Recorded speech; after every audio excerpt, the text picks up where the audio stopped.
ঢাকা বিশ্ববিদ্যালয়ে অনুষ্ঠিত জুলাই সনদ বা জুলাই চার্টার বিষয়ক এক যুব নীতি নির্ধারণী অনুষ্ঠানে ফ্যাসিবাদপন্থী শিক্ষক উপস্থিত থাকার অভিযোগে অনুষ্ঠান থেকে ওয়াকআউট করে ডাকসু সহ দেশের বিভিন্ন বিশ্ববিদ্যালয়ের ছাত্র প্রতিনিধিরা। বুধবার বিকেলে সামাজিক বিজ্ঞান অনুষদ ভবনে অনুষ্ঠিত youth policy dialogue on July charter implementation শীর্ষক এক আয়োজনে এই ঘটনা ঘটে। অ্যাপ্লাইড ডেমোক্রেসি ল্যাবের উদ্যোগে আয়োজিত অনুষ্ঠানে ঢাকা বিশ্ববিদ্যালয় কেন্দ্রীয় ছাত্র সংসদ ডাকসুর সাধারণ সম্পাদক S M Farhad, DUCSU GS Mohammad Mazharul Islam, RUCSU GS Salauddin Ammar এবং চাকসু এজিএস আইয়ুবুর রহমান সহ বিভিন্ন বিশ্ববিদ্যালয়ের প্রতিনিধিরা উপস্থিত ছিলেন।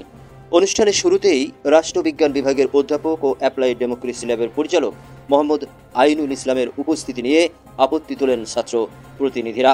তাদের অভিযোগ, অধ্যাপক আইনুল ইসলাম ফ্যাসিবাদের পৃষ্ঠপোষক হিসেবে পরিচিত এবং জুলাই আন্দোলন বিরোধী ভূমিকা রেখেছেন।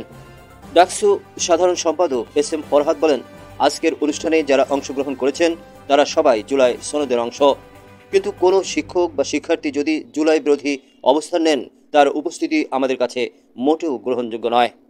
অধ্যাপক আইনুল ইসলাম ফ্যাসিবাদের পৃষ্ঠপোষক, এই বিষয়ে আমাদের কাছে পর্যাপ্ত ডকুমেন্টস রয়েছে, তার উপস্থিতি আমাদের জন্য অত্যন্ত লজ্জাজনক। তিনি আরও বলেন, জুলাই সনদ বাস্তবায়ন নিয়ে অনুষ্ঠানে এমন একজন শিক্ষককে বসানো হয়েছে যিনি জুলাই আন্দোলনের বিরোধী। এই কারণে আমরা ডাকসু, জাকসু, রাকসু ও চাকসুর ছাত্র প্রতিনিধিরা যৌথভাবে অনুষ্ঠানটি বর্জনের সিদ্ধান্ত নিয়েছি।